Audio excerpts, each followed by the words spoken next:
ज्यादातर लोगों के लिए कोई भी रिलीजियस प्लेस शांति, सेफ्टी और फेथ का सिंबल होता है। लेकिन कभी-कभी वही जगह एक ऐसे राज की गवाह बन जाती है जिसे सुनकर लोगों की रूह तक कांप जाती है।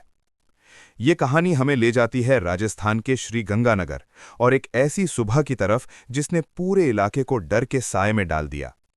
डेट थी 9 सितंबर 1973। सुबह के करीब 7 बजे श्याम सिंह नाम का एक आदमी रोज की तरह गुरुद्वारा जा रहा था। उसका रूटीन सिंपल था। वो वहां सफाई में मदद करता था और अगरबत्ती जलाता था। जब वो गुरुद्वारा के गेट पर पहुंचा, उसे तुरंत कुछ अजीब लगा। दरवाजा बंद था और चारों तरफ असामान्य सन्नाटा था। नॉर्मली इस वक्त तक केयरटेकर्स जाग चुके होते थे। उसने सोचा शायद वो लोग अभी सो रहे होंगे। इसी सोच के साथ श्याम सिंह ने दरवाजा खोला, लेकिन जैसे ही वो अंदर गया उसकी सांसें रुक गई। 3 केयरटेकर्स अपनी चारपाइयों पर बेहोश पड़े थे। पूरा कमरा बिखरा हुआ था, सामान जमीन पर पड़ा था, ताले टूटे हुए थे और हर जगह जबरदस्ती घुसने के निशान दिख रहे थे। डर के मारे श्याम सिंह तुरंत गांव की तरफ भागा और सबको बताया। गांव वाले तुरंत उसके साथ गुरुद्वारा पहुंच गए, लेकिन तब तक देर हो चुकी थी। 3 में से एक केयरटेकर करतार सिंह अपनी जान खो चुका था। बाकी 2 मदा सिंह और वजीर सिंह जिंदा थे, लेकिन बहुत बुरी हालत में। उन्हें तुरंत हॉस्पिटल ले जाया गया, लेकिन रास्ते में मदा सिंह भी बच नहीं पाया। सिर्फ वजीर सिंह बच गए, लेकिन उनकी आंखों की रोशनी चली गई थी। वो अटैकर को देख ही नहीं पाए थे। ये खबर पूरे एरिया में आग की तरह फैल गई। एक पवित्र जगह के अंदर ऐसा हमला लोगों को हिलाकर रख दिया। लोग समझ नहीं पा रहे थे कि कोई इतना निर्दयी कैसे हो सकता है। जब पुलिस ने इन्वेस्टिगेशन शुरू की, उन्होंने एक बहुत डिस्टर्बिंग पैटर्न नोटिस किया। तीनों विक्टिम्स पर एक ही तरीके से हमला किया गया था। चोट सिर के साइड वाले हिस्से पर थी, बिल्कुल कान के नीचे। ये देखकर पुलिस और भी शॉक हो गई, क्योंकि ये पहली बार नहीं हुआ था। पिछले कुछ सालों में राजस्थान, हरियाणा और पंजाब के अलग-अलग इलाकों में बिल्कुल इसी तरह के केसेस सामने आ चुके थे। हर बार अटैक रात में होता था और अक्सर विक्टिम सो रहे होते थे। इस अननोन अटैकर का लोकल नाम पड़ चुका था कनपट्टी मार, मतलब वो आदमी जो कान के नीचे वार करता था। लेकिन कोई नहीं जानता था वो कौन है या क्यों लोगों को टारगेट कर रहा है। डर इतना बढ़ गया था कि लोग शाम होते ही घर के दरवाजे बंद कर लेते थे। पूरे परिवार के लोग एक ही कमरे में सोने लगे थे। कुछ लोगों ने तो ये तक कहना शुरू कर दिया था कि ये इंसान नहीं, कोई पैरानॉर्मल चीज है। लेकिन कुछ लोग जो पहले के अटैक्स में बच गए थे, उन्होंने एक अलग ही बात बताई।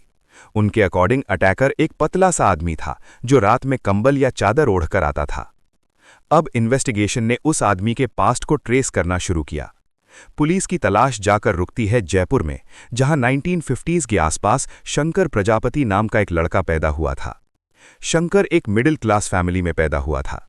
उसके पेरेंट्स चाहते थे कि वो पढ़ लिख कर सक्सेसफुल बने, लेकिन बचपन से ही शंकर का बिहेवियर अलग था। उसका पढ़ाई में बिल्कुल मन नहीं लगता था। जैसे जैसे वो बड़ा हुआ, उसका फैमिली से डिस्टेंस बढ़ता गया। जब उसने पढ़ाई छोड़ दी तो घर वालों ने भी धीरे धीरे उसकी फाइनेंशियल मदद बंद कर दी। अपनी ज़रूरतें पूरी करने के लिए शंकर ने छोटी मोटी चोरी करना शुरू कर दिया। कभी खाना, कभी पैसे, कभी छोटी चीज़ें। धीरे धीरे समाज ने उसे एक क्रिमिनल के लेबल में डाल दिया। क्रिमिनल साइकोलॉजी के हिसाब से जब किसी इंसान को बार बार नेगेटिव आइडेंटिटी मिलती है तो वो अक्सर उसी रास्ते पर और आगे बढ़ जाता है। शंकर के साथ भी कुछ ऐसा ही हुआ। बदनाम होने के बाद उसका परिवार श्री करणपुर शिफ्ट हो गया, सोचकर कि नई जगह पर शंकर सुधर जाएगा। लेकिन उसकी आदतें नहीं बदली। वो वहां भी चोरी करता रहा और कई बार पकड़ा गया। घर और समाज दोनों से दूर होता गया और आखिर में घर छोड़कर मजदूरी करने लगा। इसी दौरान श्री करणपुर में कुछ मिस्टीरियस डेथ्स रिपोर्ट हुई। 5 लोगों की जान गई, लेकिन पुलिस को कोई सॉलिड एविडेंस नहीं मिला। फिर धीरे धीरे ऐसे ही केसेस अलग अलग स्टेट्स में सामने आने लगे। विक्टिम्स के बीच कोई डायरेक्ट कनेक्शन नहीं मिल रहा था। इन्वेस्टिगेशन मुश्किल होती जा रही थी, क्योंकि उस वक्त फोरेंसिक और सर्वेलेंस टेक्नोलॉजी उतनी डेवलप नहीं थी। 1970s की शुरुआती सालों में ही कई लोग अपनी जान खो चुके थे। लोगों के बीच सिर्फ एक नाम घूम रहा था, कनपट्टी मार। सितंबर 1973 का गुरुद्वारा इंसिडेंट इन्वेस्टिगेशन का टर्निंग पॉइंट बना। रिलीजियस सेंसिटिविटी और पब्लिक प्रेशर की वजह से पुलिस ने इस केस को टॉप प्रायोरिटी दे दी। सीनियर ऑफिसर श्याम प्रताप सिंह ने मल्टी स्टेट इन्वेस्टिगेशन शुरू की। क्राइम सीन से फिंगरप्रिंट्स और फुटप्रिंट्स कलेक्ट किए गए। उस वक्त के लिए ये काफ़ी एडवांस्ड स्टेप माना जाता था। एक दिन एक विटनेस ने बताया कि रात की अटैक वाली रात उसने रेलवे ट्रैक्स के पास एक अनजान आदमी को देखा था। रेलवे रिकॉर्ड्स चेक करने पर पता चला कि एक अननोन पैसेंजर ने भटिंडा के लिए टिकट ली थी। पुलिस ने भटिंडा में सर्च ऑपरेशन शुरू किया।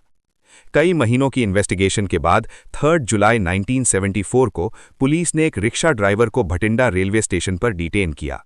उसका नाम था रतनलाल। इंटरोगेशन में एक शॉकिंग सच सामने आया।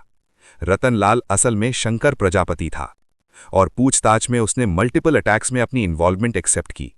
उसने बताया कि वो रात के वक्त घरों में घुसकर लोगों पर हमला करता था और वैल्यूबल्स लेकर भाग जाता था। वो अक्सर अलग अलग शहरों में ट्रैवल करता था, जिससे पुलिस को ट्रैक करना मुश्किल हो जाता था। सीआईडी ने इन्वेस्टिगेशन को आगे बढ़ाया। एविडेंस, विटनेस स्टेटमेंट्स और कन्फेशन के बेसिस पर केस ट्रायल तक पहुंचा। पब्लिक प्रेशर और क्राइम के स्केल को देखते हुए ट्रायल रिलेटिवली फास्ट चला। कोर्ट ने शंकर को गिल्टी पाया। उसने हायर कोर्ट्स में अपील की, लेकिन जजमेंट चेंज नहीं हुआ। फाइनली 1976 में लीगल प्रोसेस कंप्लीट होने के बाद उसकी पनिशमेंट एग्जीक्यूट की गई। इस केस ने पूरे इलाके पर गहरा साइकोलॉजिकल इम्पैक्ट छोड़ा। सालों तक लोग कनपट्टी मार की कहानियों से डरे रहते थे। ये केस सिर्फ एक क्रिमिनल इन्वेस्टिगेशन नहीं था, बल्कि एक रिमाइंडर भी था कि समाज, साइकोलॉजी और कानून का बैलेंस कितना इंपॉर्टेंट होता है। आज के टाइम में टेक्नोलॉजी और सर्वेलेंस काफ़ी स्ट्रांग हो चुके हैं, लेकिन ये केस हमें याद दिलाता है कि जब क्राइम चुप कर होता है तो डर कितनी तेज़ी से फैल सकता है।